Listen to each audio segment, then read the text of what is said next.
Hello guys, welcome back to my YouTube channel. ഇന്ന് നല്ല അടിപൊളി ഒരു 4 മണി പലഹാരമായിട്ടാണ് കേട്ടോ വന്നിരിക്കുന്നത്. കട്ടൻ കാപ്പിയുടെയും ചായയുടെ കൂടെ ഒക്കെ നല്ല അടിപൊളി കോമ്പിനേഷനാണ് കേട്ടോ. ഈ തണുപ്പുള്ള ഒരു സമയത്ത് നമുക്ക് 4 മണിക്ക് നല്ല ചൂട് ചായയുടെ നല്ല ചൂട് സാധനം നല്ല അടിപൊളി ടേസ്റ്റാണ് കേട്ടോ. അപ്പോൾ നമുക്ക് ഒട്ടും വൈകാതെ വീഡിയോയിലേക്ക് പോകാം. വീഡിയോ ആദ്യമായിട്ടാണ് ആരെങ്കിലും കാണുന്നതെങ്കിൽ ചാനലൊന്ന് സബ്സ്ക്രൈബ് ചെയ്യാനും വീഡിയോ ഇഷ്ടപ്പെട്ടാൽ ലൈക്ക് ചെയ്യാനും കമൻറ്റ് ചെയ്യാനും മറക്കരുതേ.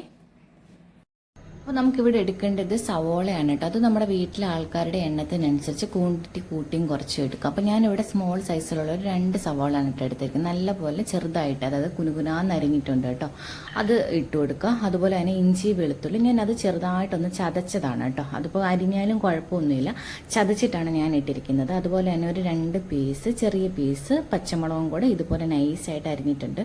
അതുപോലെ തന്നെ ഒരു 3-4 തണ്ട് കറിവേപ്പിലയും അതുപോലെ തന്നെ മല്ലിയിലയും കൂടെ ചെറുതായിട്ട് ഇതുപോലെ അരിഞ്ഞെടുത്തിട്ടുണ്ട് കേട്ടോ. എന്നിട്ട് ഇതിലേക്ക് ആവശ്യമായിട്ടുള്ള ഉപ്പും കൂടെ ചേർത്തിട്ട് നമുക്ക് കൈ കൊണ്ട് നല്ലപോലെ ഇതൊന്ന് ഞെരിടി യോജിപ്പിക്കണം കേട്ടോ. നല്ലപോലെ ഒന്ന് എല്ലാം ഒന്ന് മിക്സ് ആക്കണം കേട്ടോ. കൈ കൊണ്ട് തന്നെ നമുക്കൊന്ന് ഈ സവോളയൊക്കെ ഒന്ന് ഉടച്ചു കൊടുക്കണം കേട്ടോ. ഇനി ഞാനിവിടെ ചേർക്കുന്നത് ഈ ഒരു തവിക്ക് ഞാനൊരു 1.5 തവിയോളം മൈദാമാവാണ് കേട്ടോ ചേർക്കുന്നത്. അപ്പം നമുക്കിവിടെ ഗോതമ്പ് പൊടിയോ അല്ലെങ്കിൽ കടലമാവോ എന്ത് വേണേലും ചേർക്കാം കേട്ടോ. എന്നിട്ട് ഞാൻ ഇതിനകത്ത് ഒരു 1/2 ടീസ്പൂണോളം മഞ്ഞൾപ്പൊടിയും ഒരു 1/2 ടീസ്പൂണോളം നമ്മുടെ കാശ്മീരി ചില്ലി പൗഡറും അതുപോലെ തന്നെ ബേക്കിംഗ് സോഡയും കൂടാണ് കേട്ടോ ചേർക്കുന്നത്. എന്നിട്ട് ഇത് നല്ലപോലെ തന്നെ കൈകൊണ്ട് മിക്സ് ചെയ്യുക. വെള്ളമൊന്നും ഇപ്പോൾ ഒഴിക്കേണ്ട. നമുക്ക് ആദ്യം ഈ സവോളയുടെയൊക്കെ ആ ഒരു നനവുണ്ടല്ലോ ഓൾറെഡി. അപ്പോൾ അതിൽ ഈ മാവ് നല്ലപോലെ ഒന്ന് കുഴച്ചെടുക്കാം കേട്ടോ. എന്നിട്ട് നമുക്ക് ആവശ്യമുണ്ടെങ്കിൽ എന്തായാലും ആവശ്യം വരും, ആ ഒരു നനവിൽ ആദ്യം ഒന്ന് കുഴയ്ക്കുക. എന്നിട്ട് നമുക്ക് ഞാനിപ്പോൾ ആ എടുത്ത മാവിൻ്റെ തവിയിൽ ഒരു 1/2 തവിയോളം വെള്ളമേ ചേർക്കുന്നുള്ളൂ കേട്ടോ. അപ്പോഴത്തേക്കിനും എനിക്ക് നല്ല കറക്റ്റായിട്ട് പാകത്തിന് കിട്ടുന്നുണ്ട്. ഇങ്ങനെ ഈ പൊടി ഡ്രൈ ആയിട്ട് തന്നെ ഇതിലേക്ക് മിക്സ് ചെയ്യുമ്പോഴത്തേന് അത്യാവശ്യം ഒരു നല്ല നനവിൽ നമുക്ക് കിട്ടുന്നുണ്ട് കേട്ടോ. സവോളയ്ക്കൊക്കെ അത്യാവശ്യം വെള്ളം ഇറങ്ങുമല്ലോ.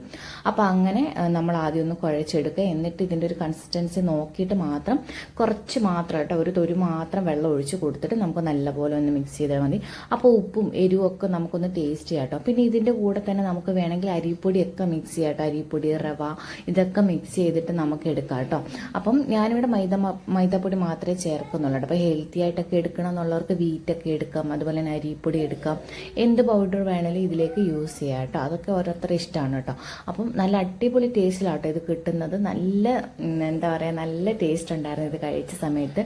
ഇനി ഞാനിതിലേക്ക് ഒരു 1/2 ടീസ്പൂണോളം കായപ്പൊടിയും കൂടെ ചേർക്കുന്നുണ്ട് കേട്ടോ. അത് മറന്നു പോകരുത്.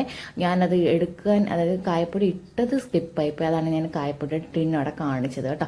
അപ്പോൾ അതാ ഞാൻ വെള്ളം ഒഴിച്ചിട്ടുണ്ട്. ഒരു 1/2 സ്പൂണോളം വെള്ളം ഒഴിച്ചിട്ടുള്ളൂ കേട്ടോ. കണ്ടോ, ഇപ്പോൾ ഈ ഒരു വെള്ളം ഒഴിച്ചപ്പോൾ തന്നെ നമുക്ക് കറക്റ്റ് ഒരു പാകത്തിന് കിട്ടിയിട്ടുണ്ട് കേട്ടോ. ഇനിയിപ്പോൾ നമുക്ക് ഇതൊരു 5 to 10 മിനിറ്റൊക്കെ നമുക്കൊന്ന് ജസ്റ്റ് ഒന്ന് റെസ്റ്റ് ചെയ്യാനായിട്ട് വെക്കണം കേട്ടോ. അപ്പോൾ ഒന്നും കൂടി ഈ മാവും ഈ നമ്മുടെ ഉള്ളി ഇഞ്ചിയും എല്ലാം ഇതുമായിട്ടൊക്കെ ഒന്ന് സെറ്റായിട്ട് കുറച്ചും കൂടെ ഒന്ന് സോഫ്റ്റ് ആവട്ടോ മാവ്. അപ്പോൾ അതിനുവേണ്ടി നമുക്ക് നല്ലപോലെ ഒന്ന് മിക്സ് ചെയ്തിട്ട് ഒന്ന് അടച്ച് ഒരു 10-15 മിനിറ്റ് നമുക്കൊന്ന് ഇതൊന്ന് റെസ്റ്റ് ചെയ്യാനായിട്ട് വെച്ചിട്ട് വേണം കേട്ടോ ഇത് ഉണ്ടാക്കിയെടുക്കാൻ വേണ്ടിയിട്ട്. അപ്പോൾ അത് ഒരു 15 മിനിറ്റിന് ശേഷം നമ്മളിതാ നോക്കുമ്പോൾ നമ്മുടെ മാവ് കണ്ടില്ലേ നല്ല സോഫ്റ്റായിട്ട് നല്ല സെറ്റായിട്ട് വന്നിട്ടുണ്ട് കേട്ടോ. അപ്പോൾ ഇതൊന്നും കൂടെ നമ്മുടെ കൈ കൊണ്ട് അതൊക്കെ ഒന്ന് മിക്സ് ചെയ്തിട്ട് നമുക്കിനി ഇത് ഉണ്ടാക്കിയെടുക്കാൻ വേണ്ടിയിട്ട് ഒരു പാനിലേക്ക് വെളിച്ചെണ്ണയോ അല്ലെങ്കിൽ നമുക്ക് ഏത് ഓയിലാണോ ഇഷ്ടം, കുക്കിംഗ് ഓയിൽ. അപ്പോൾ ഞാൻ വെളിച്ചെണ്ണയിലാണ് കേട്ടോ ഉണ്ടാക്കിയെടുക്കുന്നത്. അപ്പോൾ ആ ഒരു എന്താ പറയുക, വെളിച്ചെണ്ണയുടെ ആ ഒരു ഫ്ലേവറും ആ ഒരു മണമൊക്കെ നമുക്ക് എന്തായാലും മലയാളികൾക്ക് നല്ല ഇഷ്ടമാണല്ലോ. അപ്പോൾ അതിലേക്കാണ് ഞാൻ വെളിച്ചെണ്ണയിലാണ് കേട്ടോ ഇത് ഉണ്ടാക്കിയെടുക്കുന്നത്. അപ്പോൾ ഞാനിത് ഈ ഒരു സ്പൂൺ കൊണ്ട് കോരി ഒഴിക്കാന്നാണ് വിചാരിക്കുന്നത്. അപ്പം നമ്മുടെ കൈ കൊണ്ട് ഇട്ടാലും കുഴപ്പമൊന്നുമില്ല. അപ്പോൾ സ്പൂണും കൊണ്ടാകുമ്പോൾ നമുക്ക് കുറച്ചും കൂടെ എണ്ണയൊന്നും കയ്യിൽ മുട്ടാതൊക്കെ സേഫായിട്ട് എടുക്കാനായിട്ട് വരും കേട്ടോ. ഇത് ഇങ്ങനെ അങ്ങോട്ട് ഇട്ട് കൊടുത്താൽ മതി കേട്ടോ. അപ്പോൾ ഇതിങ്ങനെ നമുക്ക് ഓരോ പീസായിട്ട് കോരി ഇട്ട് കൊടുക്കാം കേട്ടോ. അപ്പോൾ ഇട്ടൊരു ജസ്റ്റ് ഒന്ന് മൂത്തതിന് ശേഷം മാത്രം നമ്മൾ തിരിച്ചിട്ടാൽ മതി. അല്ലെ ഒന്നങ്ങോട്ടും ഇങ്ങോട്ടും നനക്കി കൊടുത്താൽ മതി കേട്ടോ. അല്ലെ പിന്നെ അതെല്ലാം അവിടെ ഒട്ടിപ്പിടിച്ചിരിക്കുവേ. അപ്പോൾ ഇതാ ഇങ്ങനെ നമുക്ക് ഓരോ പീസുകളായിട്ട് ഇട്ട് കൊടുക്കാം.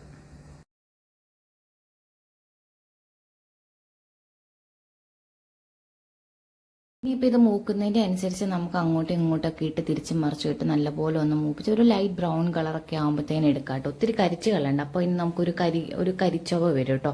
കാരണം ആ ഒരു എന്താ പറയുക, നമ്മുടെ സവാളയൊക്കെ ഒന്ന് കരിഞ്ഞു പോയി കഴിഞ്ഞാൽ നമുക്ക് അതിനൊരു ഒരു കയ്പ്പ് രസം വരത്തില്ല. അപ്പോൾ അതുപോലെ ആയിപ്പോൾ. അപ്പോൾ അത്രയും അങ്ങോട്ട് മൂപ്പിക്കാതെ ഒരു നോർമൽ ഒന്ന് ഷെയ്ഡൊന്ന് മാറി കുറച്ചും കൂടെ ഒന്ന് മൂത്ത് വരുമ്പോഴത്തേക്കും നമുക്കിത് കോരിയെടുക്കാനുള്ള ഒരു പാകമാവും കേട്ടോ. അതാണ് അതിൻ്റെ കറക്റ്റ് ഒരു പാകം എന്ന് പറയുന്നത് കേട്ടോ. ഇപ്പോൾ ഇതാ നമ്മുടെ സ്നാക്സ് എല്ലാം നമ്മൾ കോരി എടുത്തിട്ടുണ്ട് കേട്ടോ. അപ്പോൾ ഈ ഒരു കളറിൽ കിട്ടിയാൽ മതി കേട്ടോ. അപ്പോൾ നല്ല അടിപൊളി ടേസ്റ്റ് ഉണ്ടായിരുന്നു. നമുക്കിതിനെ ഉള്ളിവടയെന്നോ പക്കുവടയെന്നോ ഒക്കെ പറയാം കേട്ടോ. എനിക്ക് അങ്ങനെ ഇന്നതെന്നൊന്നും പറയാനായിട്ട് തോന്നുന്നില്ല. നമ്മൾ ആ ഉള്ളിവടയുടെ ഷേപ്പ് ഒന്നുമില്ല, എന്നാൽ ചെറിയ പീസിൽ നല്ല അടിപൊളി ടേസ്റ്റിലാട്ടോ കിട്ടിയിരിക്കുന്നത്. എനിക്ക് നല്ല ഇഷ്ടപ്പെട്ടു. അച്ചാച്ചനും അതേ നല്ല ഇഷ്ടപ്പെട്ടിട്ടുണ്ടായിരുന്നു കേട്ടോ. അപ്പോൾ എല്ലാവരും ഒന്ന് ട്രൈ ചെയ്ത് നോക്കണം. വളരെ സിമ്പിൾ ആണല്ലോ. അപ്പോൾ ഇത്രയേ ഉള്ളൂ നമ്മുടെ ഇന്നത്തെ വീഡിയോ. അപ്പോൾ വീഡിയോ ഇഷ്ടപ്പെട്ടെങ്കിൽ ലൈക്ക് ചെയ്യാനും ചാനൽ സബ്സ്ക്രൈബ് ചെയ്യാനും കമൻറ്റ് ചെയ്യാനും മറക്കരുത്. അപ്പോൾ അടുത്തൊരു വീഡിയോയുമായിട്ട് കാണാം. ബൈ.